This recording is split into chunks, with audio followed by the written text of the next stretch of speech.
Shalom, shalom. It's your brother Denal coming back again. It's Think About It Thursday, you guys, and gonna start a new series this week called "Becoming a Wife." I know we did "Becoming a Man." Becoming a wife should be a good one. It is going to be about um, how to land a husband from a man's perspective, right?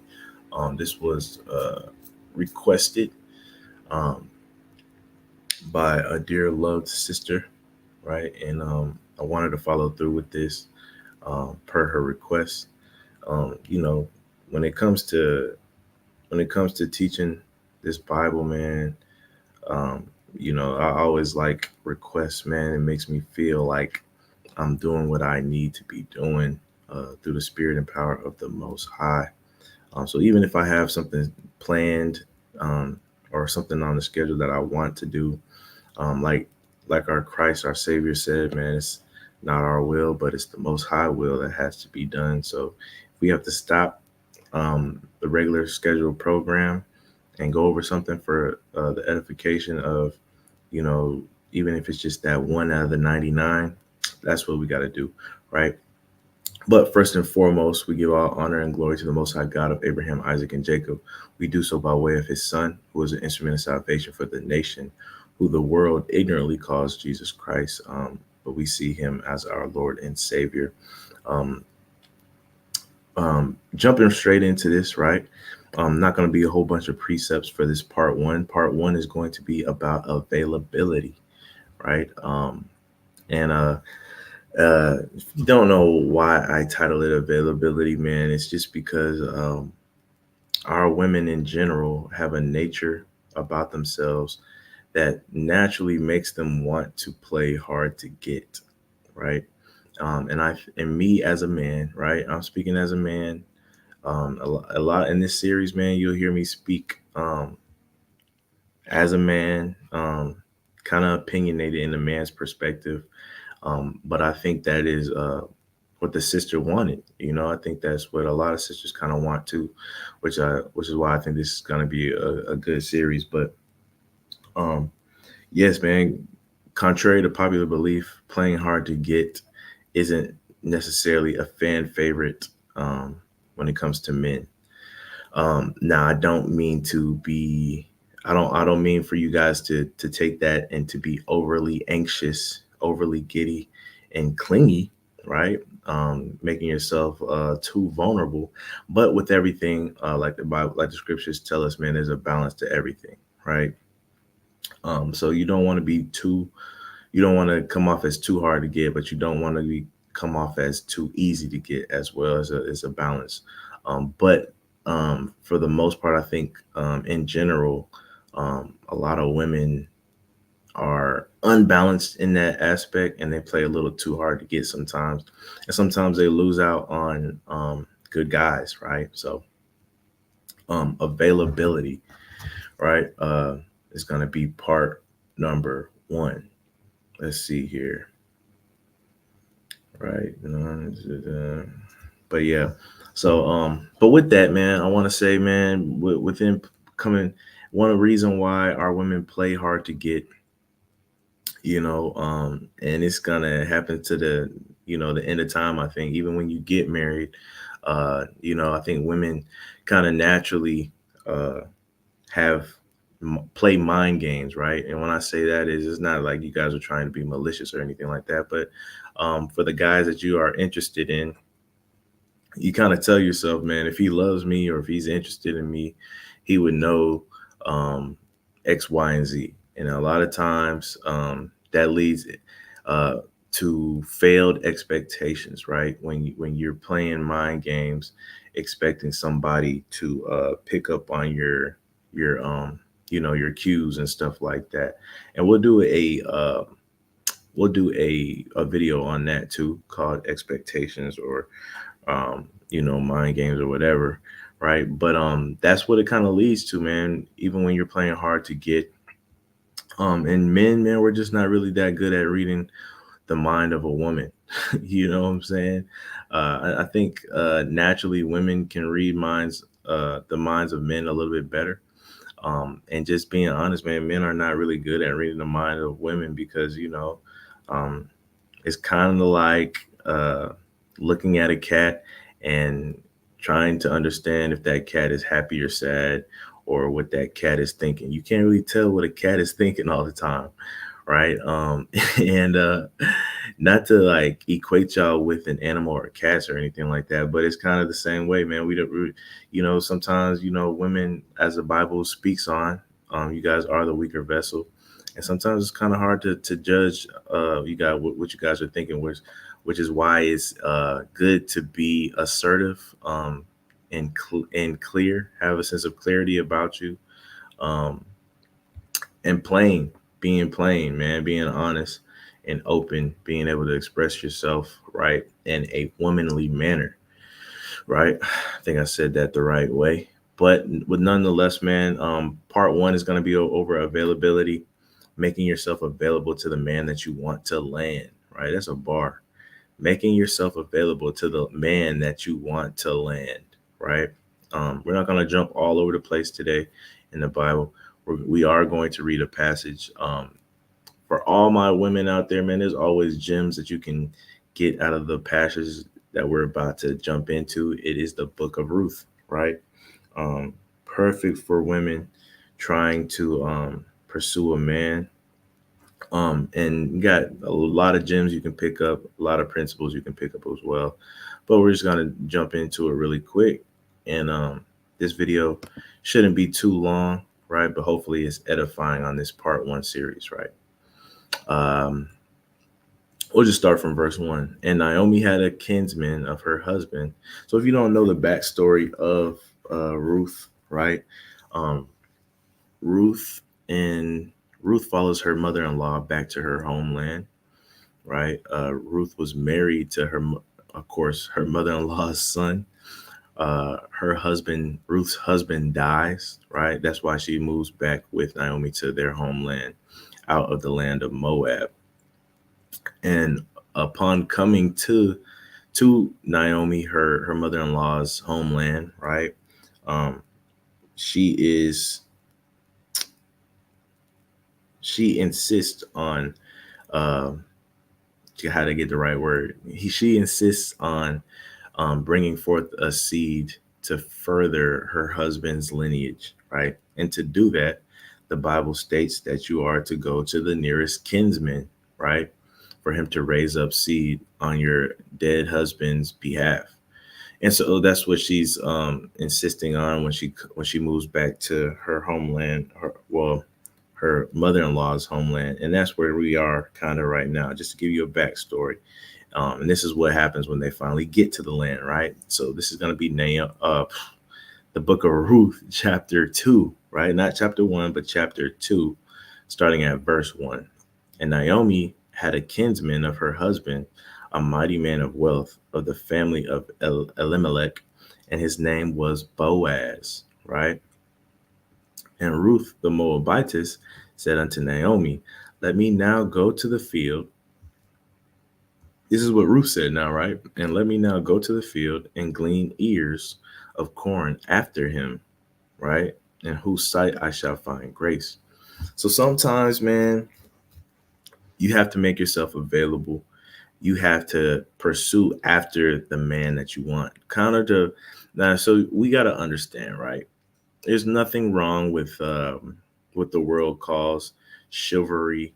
Um, Really, nothing really wrong with romance, but here in the truth, man, we have to break everything down according to the truth, man. And when we break things down, we study the origins of these things, like romance. The root word of romance, of course, is Rome, because this is where that type of thing started. This is where all your Cinderella stories come from, right? Uh, the glass slipper, the man waiting at the bottom of the castle, looking up at Rapunzel, um, the many men that are trying to get with Snow White.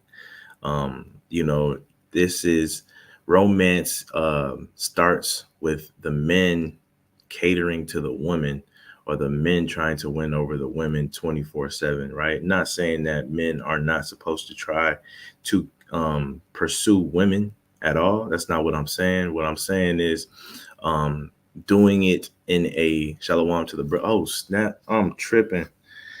Sheesh, man. I just read that and I didn't even share my screen, man. Hold up. Sorry about that, y'all. I'll read it again if you guys need me to.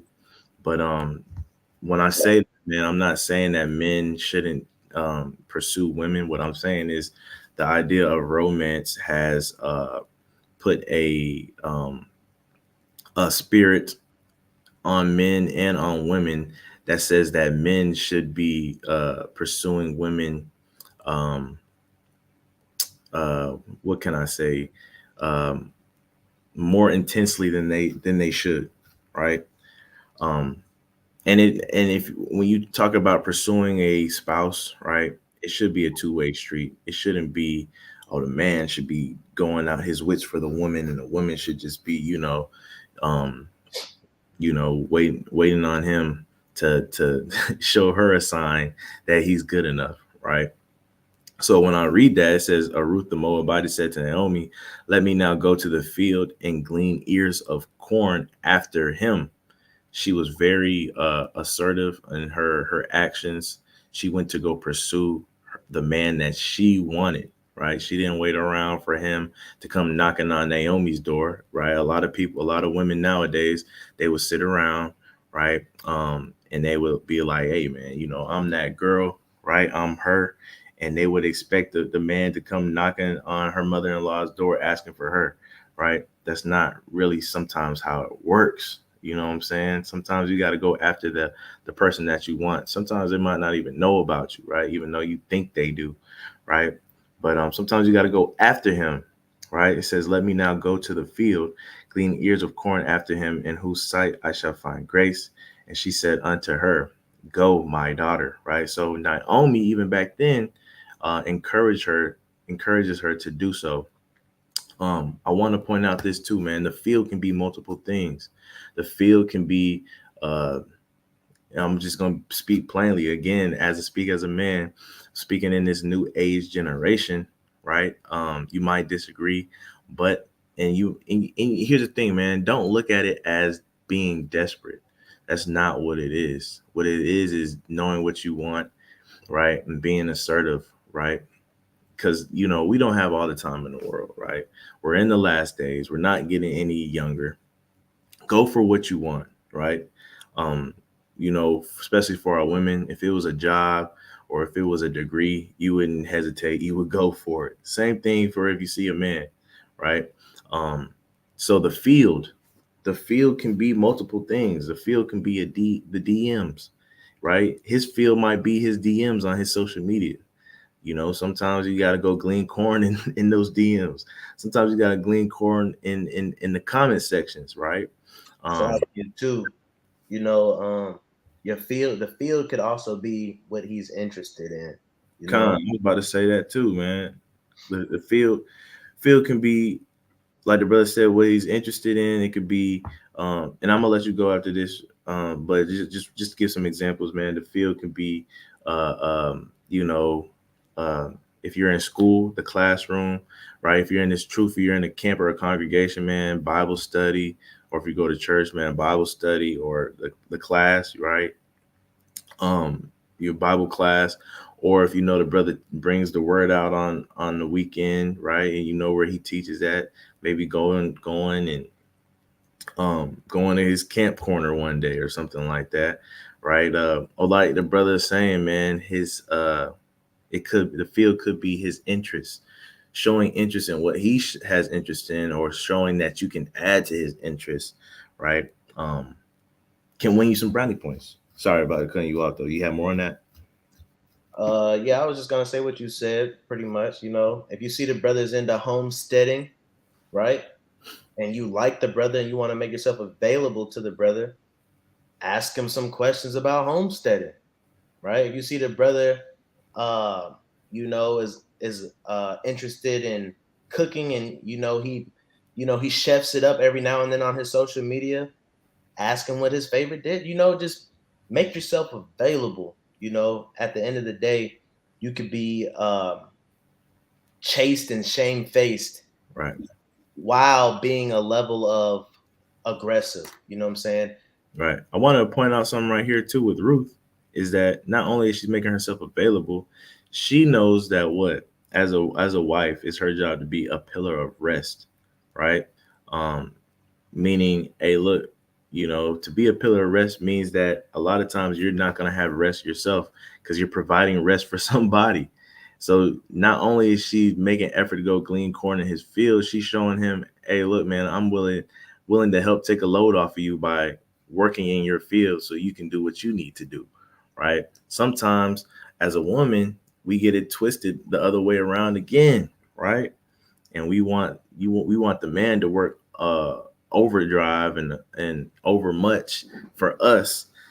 And sometimes, man, just being real, we got to know our worth, right? Ruth knows her worth here, right? She understands that even though the law says that her nearest kinsman can't tell her no for real, um, or it's a shame to him. She knows that, she had a husband before. She knows she's not a virgin no more. She understands that she knows her price, right? And it's nothing wrong with saying that her price, relationship wise, has went down a little bit. That's just being real. It's the nature of the beast, right? But it doesn't mean that she is damaged goods, and she knows that, right? And she can be assertive with knowing that. But I say that to say, man, a lot of us have done crazy stuff in the world, right?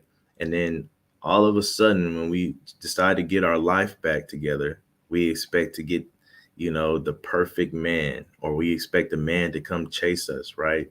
That it's crazy because you'll see a man that can elevate your life, see a man that's been good his whole life, right? And you just got yourself together, and you expect him to treat you like, you know, and I don't want to sound like these podcasts out here, right? But in essence of the prize, you got to know your worth. Are you a girl that has kept her virginity and her shamefacedness and her and you got a lot going for you and your price is up? I understand it, right? 9 times out of 10, a man will already know that, you know. Um, but to know your worth, to know like maybe you're not worth $100 anymore. Just roughly saying, right? Maybe you're worth $85 now. If 100 is the ceiling, maybe you're worth $85 now. Maybe you're worth 90. Know your worth, man, but still be proactive and in with your end goal, right? So mainly saying, um, don't don't be too quick to write off things that you might have to put your pride aside to do, right? Go ahead. I'm sorry. Can I get a verse real quick? I can share it so you don't have to leave your station um, or your spot. It's gonna be a classic. I think 3 years ago, this was like one of my favorite precepts because it just goes with everything in life. If we want to be honest. Proverbs 20 and 24. Present.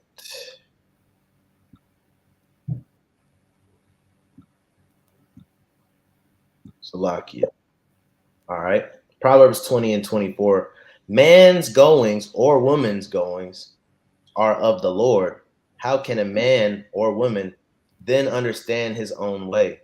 Just saying this to say, like the brother said, man, a lot of us get caught up in dreams, right? You might have a dream man, but the brother said, you've done went through life, you done had a couple of partners, right? And you aren't where you want to be in life. So why would you expect that from a man that you're desiring to have, right? You're supposed to be, kind of not equal, but you're supposed to be equally yoked, right? Why would this man be perfect and you're not perfect?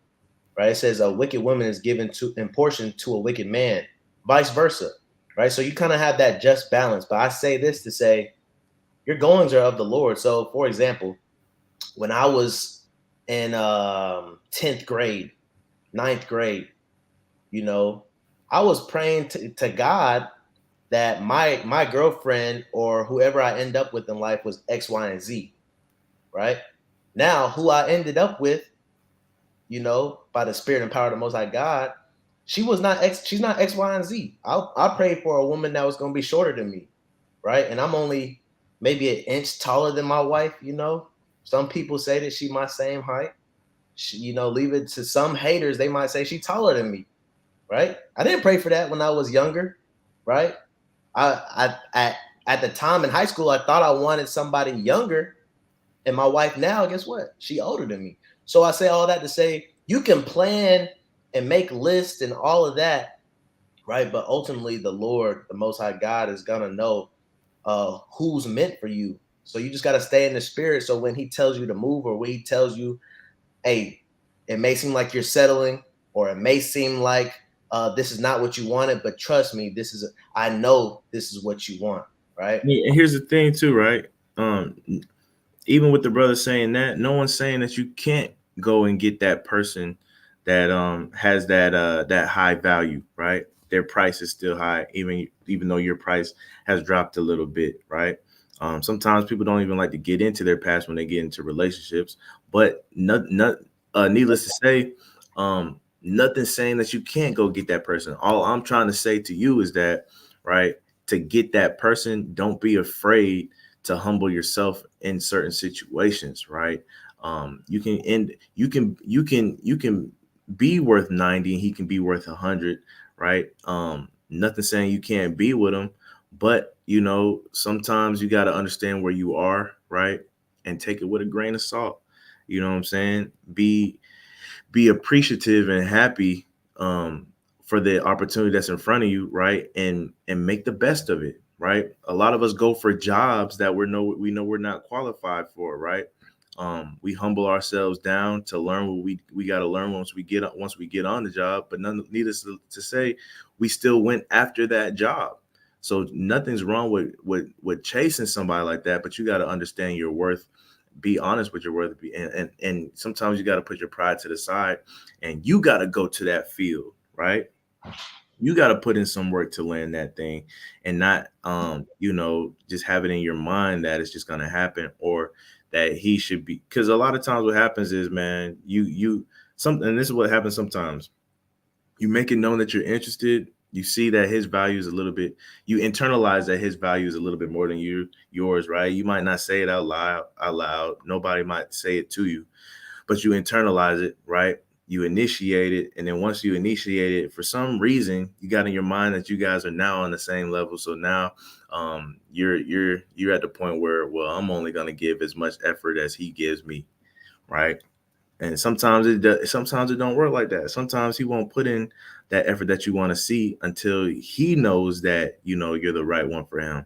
Sometimes that might take some time. You got to understand, if he's the right one, this is the guy that you said that can elevate your life. Sometimes you got to be willing to do that, and vice versa, right? For men too. But again, man, this is tailored for our women. We had a whole session tailored towards the men. This is tailored for our women, and this is just us speaking plainly and honestly, to be honest, right? And so you got to understand, Ruth knew that this man, his value was a little bit more than hers. Needless to say, she still went after him, and was very assertive and not too passive aggressive, right? And nothing's wrong with that. Nothing is wrong with that, right? We have to get outside of that westernized mindset of the men always being the romantic one, and the concept of romance, right? Because the concept of romance is found kind of in the scriptures, but it's not tailored to the man always wooing the woman, right? We see it both ways, right? And it's okay. And it's trust me, it is okay. It's fine, right? But number three, Salakia too, and it's a fine line when it comes to being romantic, especially even according to the scriptures. You see a lot of times when a man gets romantic or head over heels over a woman in the Bible, a lot of times you'll see that he ends up doing something that he shouldn't have done, right? Because of how he feels for that woman, right? We see it with David, we see it with Ahab, right? We see it all throughout the scriptures that some we see it with Adam, we see this happening, right? So, like I said before, it's a just balance. Expect your husband to be affectionate, sympathetic, towards you, yes, but also expect him to be a little hard sometimes, and a little decisive, and a little um how do I want to say this? A little headstrong in a way, right? Or stern, man, austere, Sure, right? that's a good way. Austere, yeah. Another thing, man, that a lot, and I'm glad we're doing this series, man, because we can kind of be kind of honest here. I think a lot of men want to explain this to women without sounding what they call today misogynistic. But if we're just reading the Bible, right, and I'm gonna do a whole series, a part on the series called Proverbs 31 Women, where we're gonna dive into Proverbs 31. But just to touch on it, man, understanding that for you to be a pillar of rest, right? For you to be giving somebody rest means that you're going to be bearing their stress, right? And you got to understand this, man. A lot of times we get into relationships and the women that claims to be the pillar of rest, right? And we understand you guys are a bigger vessel. We understand you're gonna get tired. Sometimes you're gonna get overwhelmed, right? But it's in your nature, right? It's in your nature. The Most High didn't write these things for it to be not true, right? It's within you. But again, we got to break out of those westernized mindsets, and we have to take on these things that we know we can do, right? Instead of being on social media and saying, oh, well, this couple's doing that. Comparison, especially in relationships, is the thief of joy, right? But I say that to say this again, man. To be a pillar of rest, a lot of times you're gonna bear that stress, right? It's not gonna be you both of y'all. I mean, both of y'all can be pillars of rest to an extent, right? But if both of y'all resting, bro, you know what I'm saying? Somebody's gonna be putting in more work. And honestly, man, if I'm just speaking plainly, when you read the scriptures, the person that's doing the most work, um, in relationships as far as uh physical day-to-day work would be the woman. And we see that in nature, right? We see, and I always bring out this comparison, but there's always one lion and there's lionesses, right? The lionesses, they go out, they hunt, right? They take care of the young. While sometimes you look at in those geographical movies, right? And the lion is sleep all day. But don't get it twisted. When a threat is presented, that lion gets up, no matter how long he's been sleeping, and he's ready to defend. He's ready to provide things of that nature, right? But what I'm saying is this: even in nature, the woman is constantly the pillar of rest, right? I'm talking about the lion is rest. The male lion is resting literally all day. That's how much of a pillar of rest she is, right? And so don't get it twisted. I know we're better than animals, but same thing with nature. It's the same way. You expect this man that you want, or the man that you have, to be able to risk his to risk his life for the family, right? When danger comes, right? He's called to protect you guys. He's called to provide for you guys, right? Those are things that aren't seen on a day-to-day level, right? And so it might get frustrating to see your man, and it seems like he's not helping out. It seems like he's not doing nothing, right? Because you have a day-to-day task, right? But I guarantee you, when you weigh out the options, right, um, your day-to-day tasks, although it may be tiresome sometimes, it's not gonna outweigh why your husband there, why your husband's there, right? If he's gonna be the righteous husband that he is. Why? Because he's gonna be ready to willing to put his life on the line for you, right? He's gonna be providing for his family because he understands if he don't, he's worse than an infidel, right? Not only that, he's gonna be a spiritual outlet for you. The most all throughout the scriptures. Of course, we got to study to show ourselves approved, right? All throughout the scriptures, we see that the men can cover the women to an extent when it comes spiritually, right? And a lot of times we get you out of situations. Again, it'll be on you, like Lot's wife. He got her out that situation, but it was still on her, right? Um, and then even his daughters, right? He covered his daughters, and they made situations on their own too. But man, if a man is gonna be all of that for you, those are things that aren't tangible day to day that you can't see. So you might look at your man like he ain't doing nothing, but trust me, when it comes to it, and a burglar breaks in your house and he has to go outside, right, and he eliminates the threat, I guarantee you, right, you're not going to be up there complaining about the dishes you had to do the day before when your man just went out there and risked his life for you and your family, right? And so you got to keep that in the back of your mind every time you do those day-to-day mundane things, right? That being a pillar of rest for him now means that he's going to have enough energy to put his life on the line, enough energy to provide for you when he needs to, right? Enough energy to be spiritually ready. Because I tell you one thing, if he doesn't have enough energy to be spiritually ready for you, if he's always exhausted, if he's always worrying about something or trying to help you do your job, right? Spiritually, his spiritual level is going to come down, right? One, he's going to get more agitated, more irritated. We understand that's probably why you guys are irritated, right? But spiritually, it would probably be better for the man to be 100% spiritual, 100% there, than the woman, just because the man can think logically. Not only that, the man is over the woman. When we go to 1 Corinthians 11, when he's seen as the woman's covering, right? And so, man, don't get it twisted. Being a pillar of rest is going to cause you to bear a lot of stress, right? And it's in the book of Proverbs 31. We'll go over that one of these parts, but I just want to hone in on that, right? You have something to say? Con. Verse number 3. And she went and came and gleaned in the field after the reapers, right? And her hap was too light on a part of the field belonging to Boaz, who was the kindred of Elimelech, right? Meaning her job was to light on a part of the field belonging to Boaz, right? So to glean on a part of his field. Verse number 4. And behold, Boaz came from Bethlehem and said unto the reapers, the Lord be with you. And they answered him, the Lord bless thee, right? They saluted in, right? The Lord came, right? Lord being Boaz. If you got ears to hear.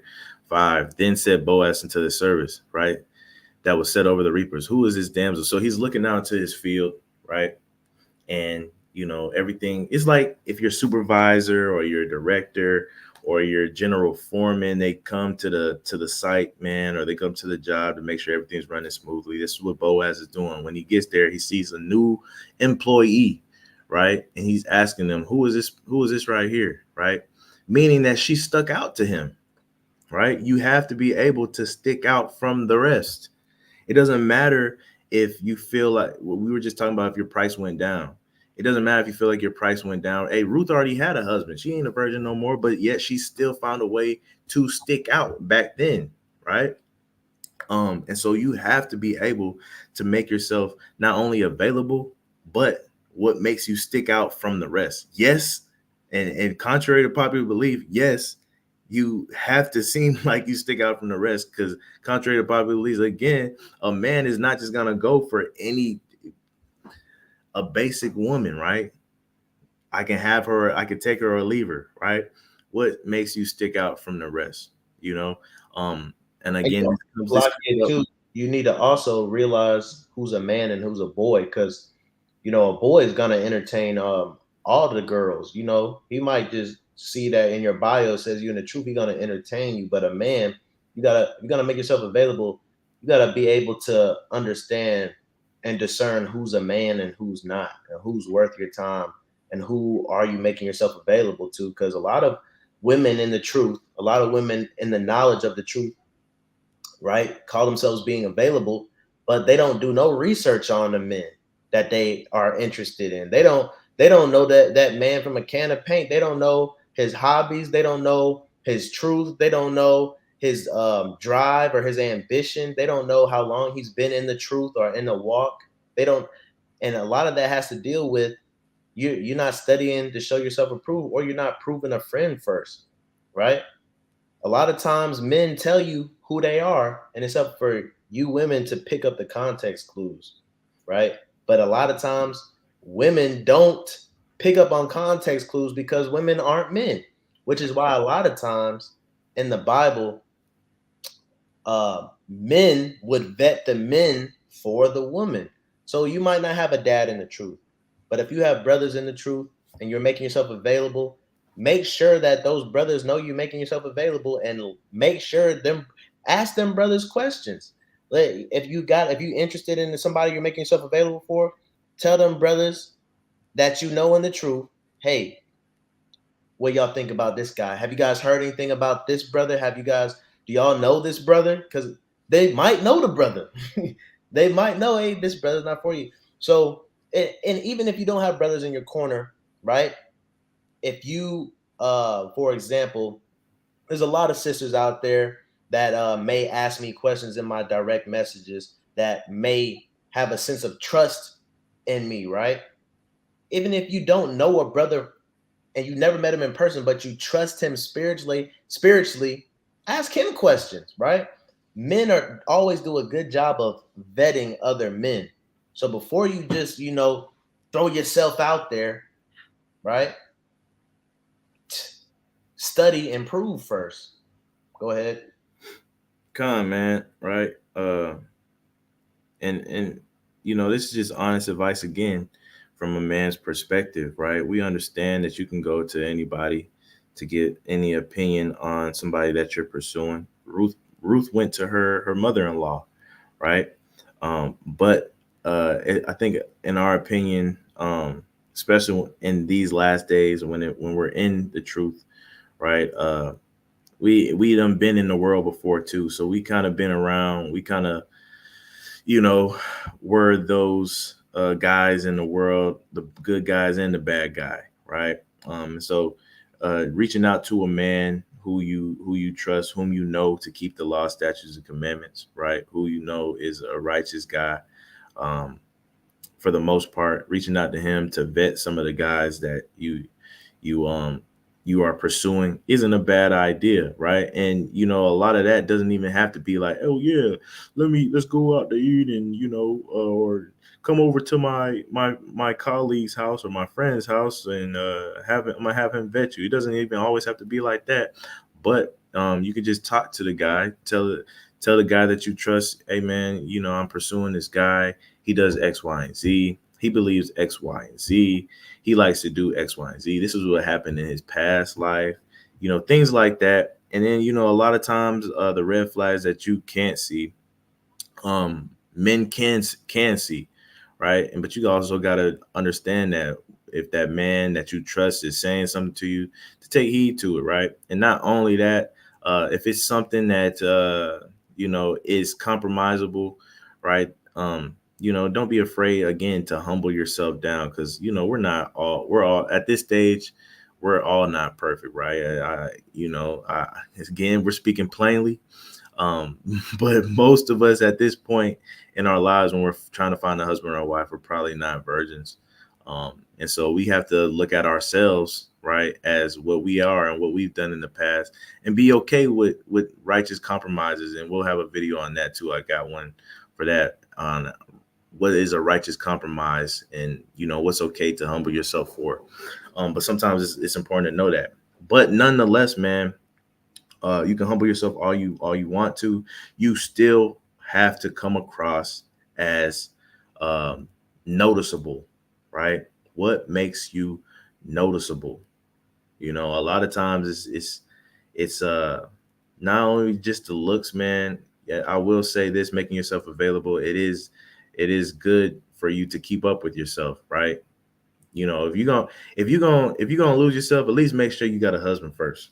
You know what I'm saying? At least make sure you get the guy first, right? But keep up with yourself, man. And of course, that comes with working out. Not only working out, man, being healthy, being hygienic, right? Smelling good. Hey, man, a lot of times, man, you might not have that flat tummy, right? But a lot of times, if you have appealing face, and we're just speaking plainly here, right? But if you got that appealing face, you smell good, teeth look good, teeth is white, right? Teeth is straight. You got a nice personality. A lot of men will double back for that. Not only that, um, what's gonna set you apart even more is the way you speak to a man, right? How do you speak to a man? Do you are you do you again do you are you in your tone? Is it like a hard to get tone, or is it too anxious tone to be with him? Because both of those tones are not it, right? Or do you sound like a valley girl? Do you drag out your words like Kim Kardashian and them? Because that's not it, right? Do you sound like you're smart? Um, Here's the thing: you want to sound intelligent, but you don't want to give off that you think that you're more intelligent than him, right? And I'm just speaking plainly here, right? When it comes like you always gonna be telling him what it is, like you're his mom and stuff like that, or you know better, or he says something and you always some well, actually, a man doesn't want to hear that. You know what I'm saying? A man doesn't want to hear that. Also, right? You want to be able to display your nurturing aspects, right? If you see a man and you're paying attention to what he got going on, he might have a band-aid on his finger, or he might have a scratch on his face or above his eye or something like that if he's a hardworking man. Ask about it, seem to aid about it, right? Because a nurturing woman is always gonna be the in the forefront of of a man's mind when it comes to settling down and starting a family with, right? A lot of times, man, somebody will go off into the and I'll be honest with you, man. I'll speak on myself, right? Now my wife, right? I think she's the finest thing ever, right? That's my butter pecan Puerto Rican, right? But we did split up, you know what I'm saying? And with us, when we split up for about a year or so, um, you know, we both kind of ventured off. We tried other people. And one thing that brought me back to her was the fact that when I went out, I didn't find any woman that was out there that I could literally say, like, this person is going to be good with raising kids. This person is going to be a good wife, right? One that could actually be like a traditional mother, a traditional wife, one that had a passion to do so, right? In the forefront of my mind, I was like, man, that's the only woman I know that'll be able to do that. So not only did she have the looks, but what made me double back the most was her personality, was her nurturing characteristics, right? And yeah, man, she was the whole package, right? So a lot of times that personality, those letting your womanly nurturing characteristics show forth will make a man double back even if he passes you the first time, right? Also, you know what I'm saying? Never lose hope until there's a ring on it. That's a figure of speech, right? But until there's a ring on it, till that person is married, man, never lose hope. A lot of people double back sometimes, right? But that being said, you gotta keep up that image that, and we're gonna get into reputation too, but you gotta keep up that notoriety and being noticeable throughout, even if that person is courting somebody else, because it might not work out, but he still wants to be able to look back and be like, okay, she's still being consistent in what when she approached me. You know what I'm saying? You still want to maintain a level of consistency when it comes to your reputation as well, right? And also too, if you know the brother celebrates feast days and he keeping the commandments, don't be afraid to ask the brother, hey, um, when are you guys when's the next time you and your people are celebrating Purim or a feast of dedication? I'd love to fellowship, right? I'd love to gather, right? Make yourself available literally and be in the same room as Right. the man, right? That's a mighty recommendation, bro. I It's ain't gonna lie. it may be scary, but at the end of the day, you're just meeting family, right? We're all Israelites here. We're all striving to keep the kingdom. Who's your mother? Who's your brother? Who's your sister? So even if it fails, at least you got the fellowship. At least you got to keep the commandments. Yeah, man. Hey, man, screw them first dates, man. Right? How about your first date? You knock two birds out with one stone, and your first date is you keeping the commandments with your man, right? you going to a feast day with them, you congregating, you fellowshipping, right? In those instances, you get to see how that person is spiritual. You get to see where they are spiritually, right? How do they act at the feast days, right? Are they the person that does the prayer? How does the brother pray, right? Does he pray, right? Is he afraid of the spotlight when it comes to prayer? Is he a spiritual man, right? That when he does pray, does he pray like the Pharisees and use big words and for people to notice, or does it sound sincere, right? These are things that you can pick up when you do those things, right? Sit down and watch a lesson with him, right? Send him a lesson, see if he watches it, or ask him, hey, can you send me one of your favorite lessons, right? And judging off the lesson that he send you is gonna tell a lot about him, right? You know what I'm saying? Judging by the people that he watched is gonna tell a lot about him, right? These are things that you guys can do that's outside of the box, outside of the romantic norm, that you can actually land a good guy and know that's gonna be, a good guy down the road, right? Yeah, Because Salaki, that's where a lot of our women go wrong is y'all. A lot of our women still in the world, right? Y'all still trying to go on dates and get drinks and do stuff that's fun. If you want a man in the truth, you need to see how he is keeping the commandments. Go to them feast days. See right. how he is, in a righteous and a holy manner, right? Because that's first and foremost, man. And like the brother saying, right, we're kind of speaking like it does in I think Timothy, where it says, let her adornment not be from her plaited hair and her attire and stuff like that. No one's saying nothing's wrong with that stuff. No one's saying it's wrong to go on dates and all of that stuff, right? But don't let that be the main focal point of what you're trying to do, right? Don't let the dates and all of that stuff weigh out if a man is good for you or not. Let him keeping these commandments and being a provider, be the deal breaker. You know what I'm saying? And vice versa for men too. And Don't Salakia, be so shallow. Salakia, make an effort, right? A man thinks logically, right? For example, if you're 2 or 3 hours away and you still want a fellowship, you reaching out and actually coming, a man can, now in his head, at one time he thought, oh, she looks good off on Instagrams, she seems like a righteous woman, but she's 3 hours away. That'd be kind of a hassle. But when he sees you make that effort and you're actually in his face, he's like, now something clicks and he sees it as a possibility, right? All because you make an effort. You make that effort, and a man starts thinking differently, right? So, yes, sister, you might not want to drive. Yes, sister, you might not want to seem too fast or thirsty. But guess what? Go ahead and put yourself out there, drive the distance, make the effort, make the conversation, right? Be likable, have a likable spirit on you, right? So that man can make that switch in his mind to, oh, this girl is a possibility. I can see myself with her. I'd like to see her again in person. Come man.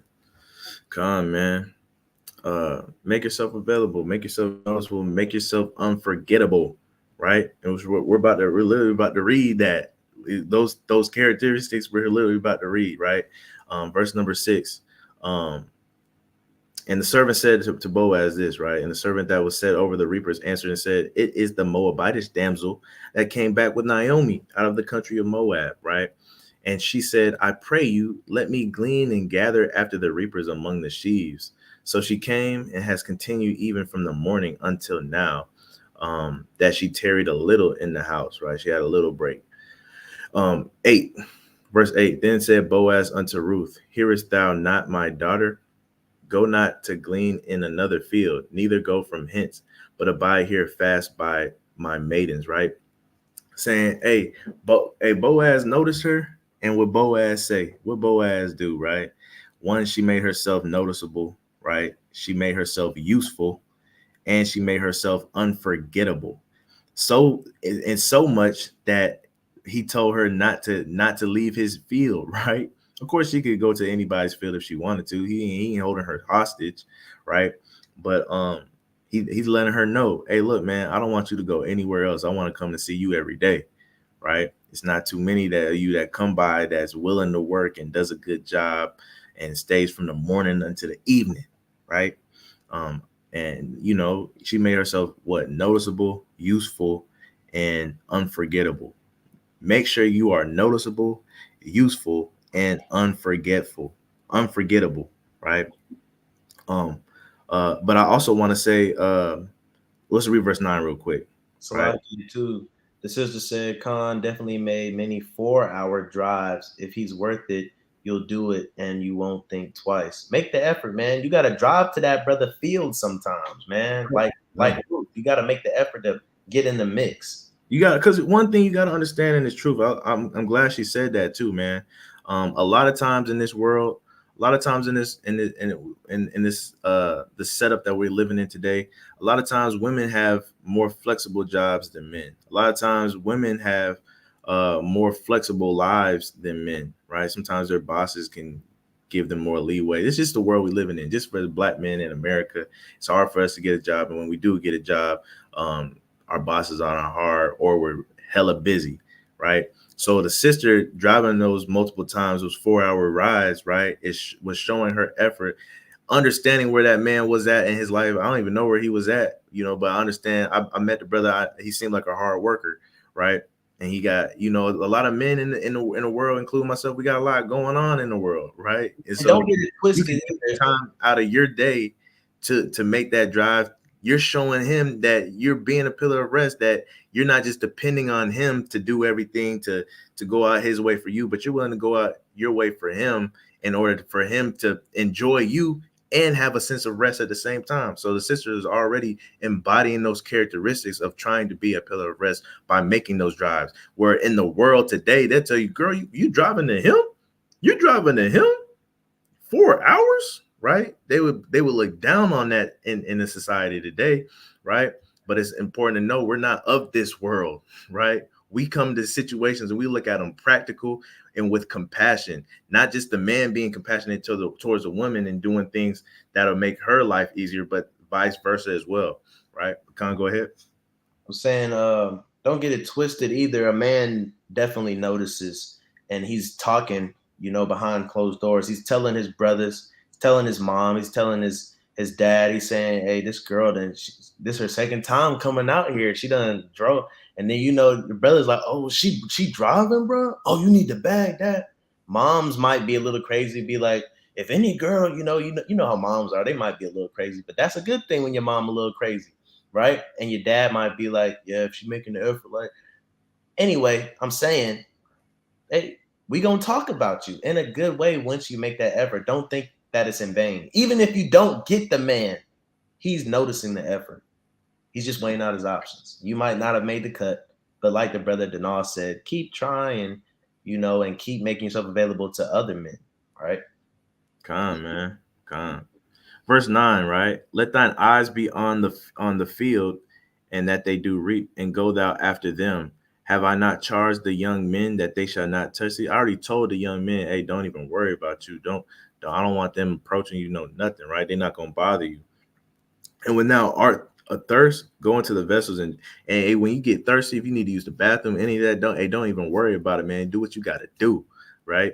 Um, and so which the young men have drawn, right? And so it's important to see right here that again she made herself noticeable, useful, and unforgetful, and that's what's gotten her these things, right? Not only that, the his his vine dressers or whatever, his keepers of his land already gave him the rundown on her, right? Her backstory, how she got over here, what she's like, right? So they explained to him her reputation. Again, man, it's good for you to have a good reputation, man. And a lot of times a reputation doesn't just have to be um, you know, uh, what you did in high school, and what your high school friends think about you, or your college peoples think about you and stuff like that, or you went through like a wild phase or something like that. No, a lot of times your reputation can be the person you are now, but is your reputation going to be a consistent thing? Do you have a good reputation for somebody to look at and they like the backstory of your life, right? Even if you did go off and you're back on the right path, right? How do they see that that affected your life, and how do they see that you're applying it toward your life, and is it on a consistent basis, right? Don't get it twisted, man. Your reputation matters, right? Even if you did sleep with a lot of people, your reputation matters, so that does go into account, right? A lot of times people don't want to admit it, but it does, man. This, if we're just being honest, it does. So again, sometimes you evaluate that stuff, man, and you see your value. Sometimes you got to humble yourself down, but what's going to happen when you humble yourself down is somebody, that man's going to call you up, right? You know, just like it speaks about in the gospels, right? Him that abase himself shall be bidden up to higher places, right? So knowing your worth, man, and acting accordingly, not only that, it's going to give you, it's going to, when you humble yourself down, you know where you're at. It's not going to give you a false idea of what a man should do for you, but it's gonna actually kick you into gear to do what you got to do to solidify a righteous man. You know what I'm saying? So having a good reputation, man, and knowing where you're at in life, is gonna help you out when you're going to chase that man, right? Um, but I definitely would say, man, make sure when you make yourself available, like we just read in Ruth, that you are noticeable, right? When you make yourself available, that you're noticeable, you're useful, and you're unforgetful, right? Showing forth a good reputation, or a consistent lifestyle, or a consistency in your you know your lifestyle, right? But we're gonna read the rest of it, but we got another passage to show you guys. Come on, man. Let's go to Genesis real quick. Genesis 24. This is going to be the story of Rebecca, right? We're going into an hour, but hey, stay focused, man. You know, let's not get tired here. This is going to be a good passage. Let's go into Rebecca. Genesis 24. We'll start at verse 7, right? And this is Abraham talking to his servant who he's sending out to find a woman for his son, right? Verse 7 says, "The Lord God of heaven, which took me from my father's house and from the land of my kindred, and which spake unto me, and that swear unto me, saying, Unto thy seed will I give this land, he shall send his angel before thee, and thou shalt take a wife unto my son from thence." Once again, right? We don't know the steps that we have taken, but the Lord orders our steps. So the Lord is ordering his servant steps to find this woman. So know that just like in Tobit, right? Whoever you end up with, you were ordained from the beginning to be with that person, right? Verse 8, it says, "And if the woman will not be willing to follow thee," right? So yeah, you know, you women, you do have a choice. Don't seem pressured into getting with a man that you don't want, right? A lot of women in the truth, right, end up what you may say settling with men that he's in the truth, he's keeping the commandments, he's in a congregation or a church or a camp. You know, it's no reason for me to say no. Let me just, you know, be a submissive wife to this. You can say no, right? It says, "And if the women will not be willing to follow thee, then thou shalt be clear from this oath. Only bring not my son hither again," right? So now let's drop down. Let's start at verse 12. Let's see what the servant says, right? It says, "And he said, O Lord God of my master Abraham, I pray thee send me God's good speed this day, and show kindness unto my master Abraham," right? So he was praying that, hey, look, please answer Abraham's prayers, right? Let's see where he went though, right? It says, "Behold, I stand here by the well of water, and the daughters of the men of the city come out to draw water." So that well of water, right? Spiritually, let's look at that as what? The living water, right? It's going to be men looking for women in the truth. It's going to be men looking for virtuous and righteous women by the well of water. And you got to be coming to that well of water. You got to be in the scriptures. You got to know what you're studying. You got to be at the holy days. You got to be, like the brother said, like the video says, available in the right places, right? If you want a brother in the truth that's sincere, that loves the Most High God more than anything first, well, you need to put yourself where he's gonna see you, right? Because he's gonna be in certain places. He's not gonna be in certain places, right? So you need to have that in mind, right? If you're making yourself available to this man, and the way you're making yourself available to him is making sure you at the club bright and early, so you're the first one in the club. First of all, it's a red flag, man. You shouldn't be making yourself available in the club. His field should not be in the club, right? Um, and even in the world, man. Let's be honest, man. People always said, man, if you started your relationship and y'all met in the club, it's most likely not gonna work out, right? You know what And I'm saying? and if you know the Salakia, if you know the brother goes to camp at a certain place, right? Show up to camp, right? Look at the surroundings and surprise the brothers, right? Show up and introduce yourself, right? Just be a friendly sister at first. Or if you know he has a church or a congregational body, show up. Ask him visitors come and do that. But be at that well of water, because that's where the men gonna be looking. The righteous men gonna be looking, right? Verse 14 says, "And let it come to pass that the damsel to whom I shall say, let down thy pitcher, I pray thee, that I may drink, and she shall say, drink," right? So when that man does find you, right, he's gonna be looking to see if you're already a submissive woman. Because the thing about it is, in First Corinthians, when it gives us the order, right, it doesn't say husband, it just says man is above woman, right? So if you're a single lady, you still need to be submissive to the men of the Most High God. If it's a righteous man, right, whether he's old or young, you need to be submissive unto that man. You need to see how can you help that brother, because at the end of the day, that's your brother, right? That's your elder. The list goes. But at the end of the day, it doesn't matter if that's your husband or not, because you're single right now.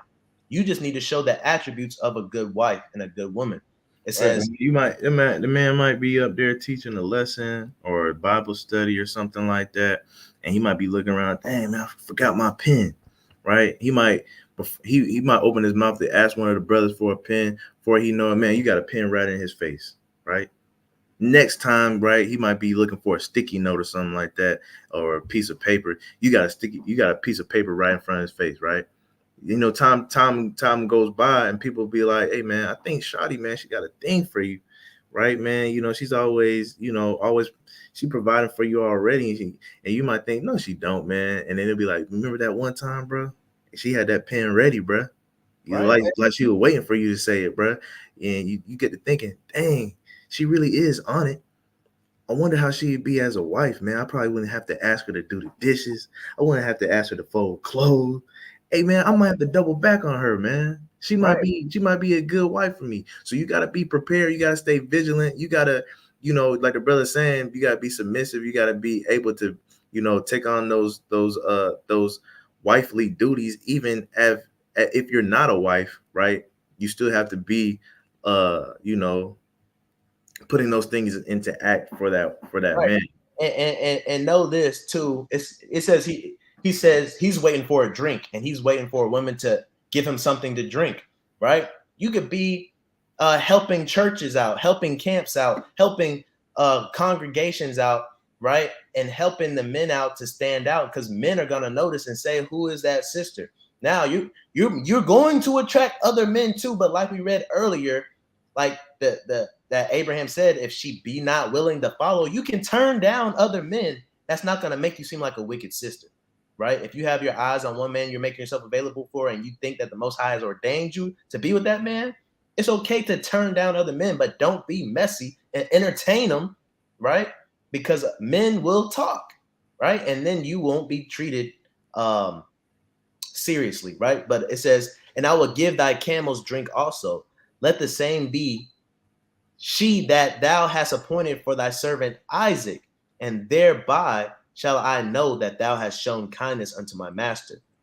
Right? It says, and it came to pass before he had done speaking that behold, Rebekah came out, who was born to Bethuel, son of Milcah, the wife of Nahor, Abraham's brother, with her pitcher upon her shoulder, right? So that's spiritually just saying you have to cross all your I's and dot all your T's by the time that brother is checking for you, right? You got to have everything lined up, right? Verse 16 says, and the damsel was very fair to look upon. Keep up with yourself. Don't go outside and to Walmart and stuff with a bonnet on your head and things of that nature. Keep up with yourself. Brothers like something fair to look upon.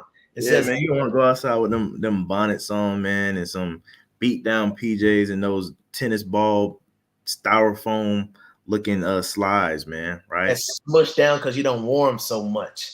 You know what I'm saying? That, you know, the texture is worn down on the side because you like to drag your feet and bump into the curb and stuff like that, man. You know what I'm saying? It's not fair to look upon. Every time you go out, like we talked about earlier, man, your face should drink water, make sure your face is clear, right? Make sure your teeth is clean, you got good breath, man, you smell good. One thing I will say as a man, a woman's scent, a woman's smell, will make a man double back too now, right? You know what I'm saying? It's something about, and the Bible talks about them fragrances too, man. You know, so right, man. And that goes into, you know, giving effort again, you know, do your edges, man. A man will pay attention to a girl that upkeeps herself. A lot of times you see women on social media and they always are done up. They'll do up themselves for social media, but every day, day to day, going out, they don't do nothing. But for social media, they'll do it. You got to pretend like you got to, you know, be that for a man that you don't know who's coming up.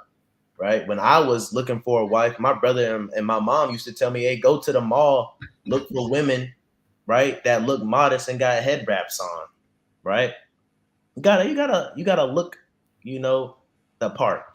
Anyway, it says, and the damsel was very fair to look upon, a virgin.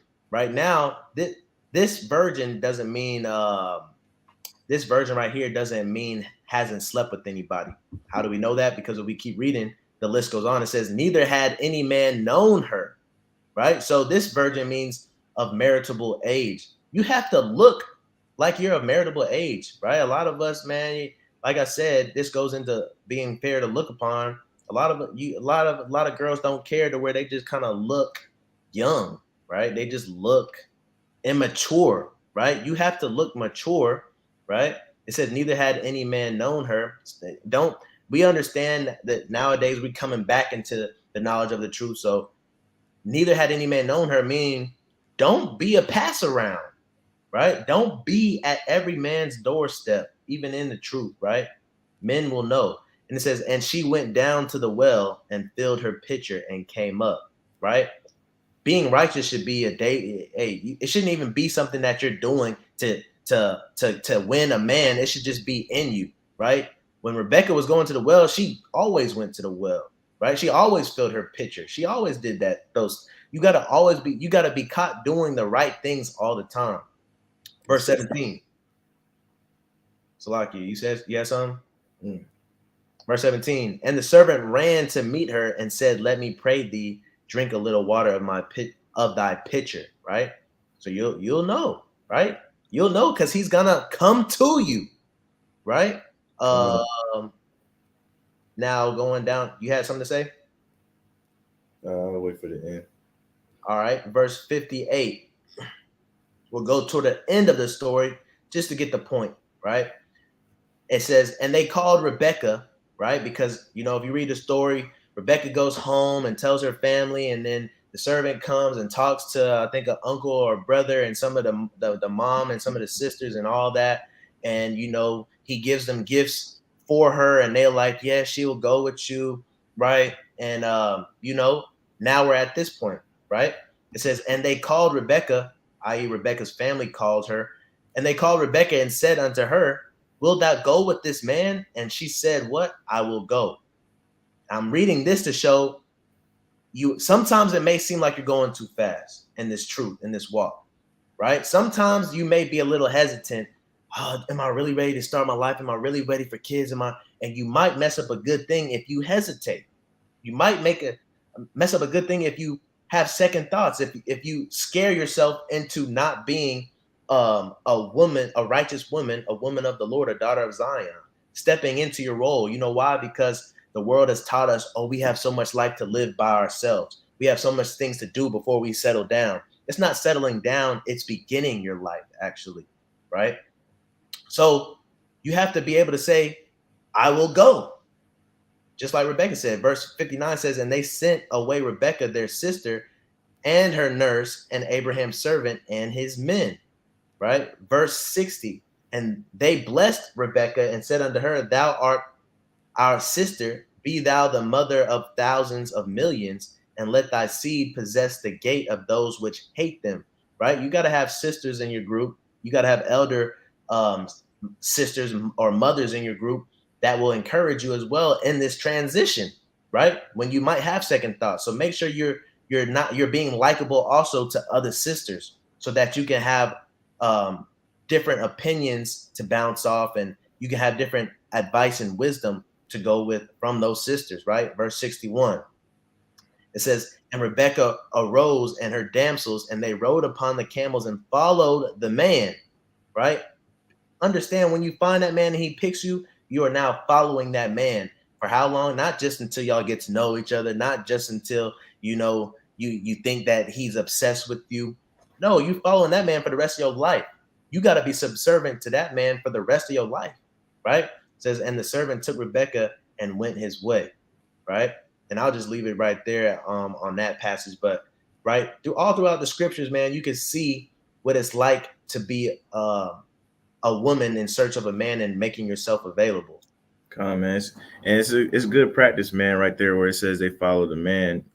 Might as well get that practice in as early as you can, man, and that comes with pursuing him and courting him, right? Because a lot of times what happens is the man is following the woman, chasing after the woman, and then when he finally gets the woman and he wants to be a husband, now he wants the women to follow him and be submissive to him and chase after him. And that's a lot of times where we get the disconnect from, because after you done chased after the woman so hard and you done finally got her, and now you think you can relax and she's going to follow you and chase after you. Now that's not what takes place.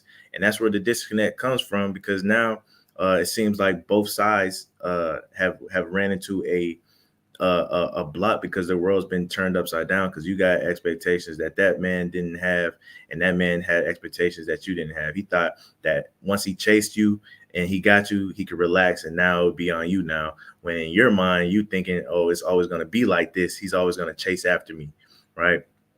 So it's good to have those things to put in practice in a righteous way, right? Again, when we read the Bible and we see the word submissive, we see follow, it's always in righteousness. It's never in a belittling form or a slave-like form, right? There was always a difference between a slave maiden and somebody's wife, right? But there is still a level of being submissive and a level of servitude that goes into play with having a wife, right? But it's never, on the same level as a slave. We understand that, but you still have to have that in your mind. But with that being said, man, make yourself available to the man that you want, right? We went over being noticeable, making yourself noticeable, making yourself useful, making yourself seem useful. How can this man, add you? How can you add to this man's life? And, what are the proactive steps that you're taking to make yourself seem useful to that man and make yourself unforgettable, have a good reputation, even a good first impression, right? One situation comes to my mind is when I think Mary, there was Mary Magdalene and her sister, I think in the Gospels, right?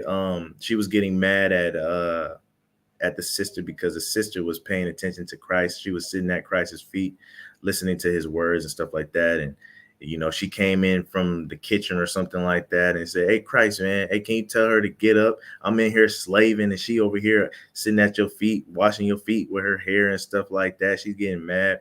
And Christ was like, nah, she's right where she needs to be. right?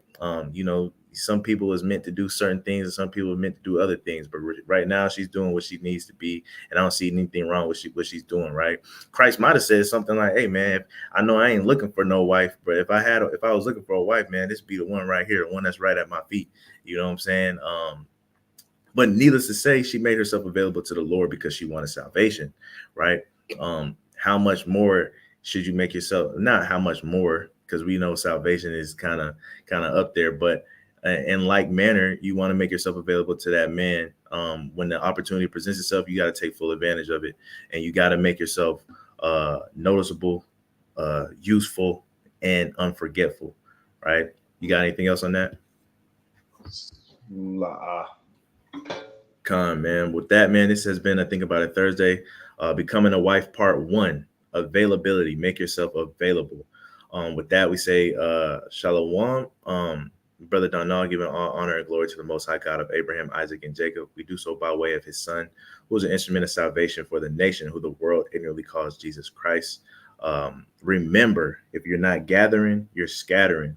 Words from our Lord and Savior himself. If you're not helping him gather, you're actually doing the opposite. You're scattering abroad, and it's our job, man, to get these sheep back into the fold as a nation, so we can all get up out of here. We can see as much of Israel be saved as possible, right? But with that, I say shalom. Shalom.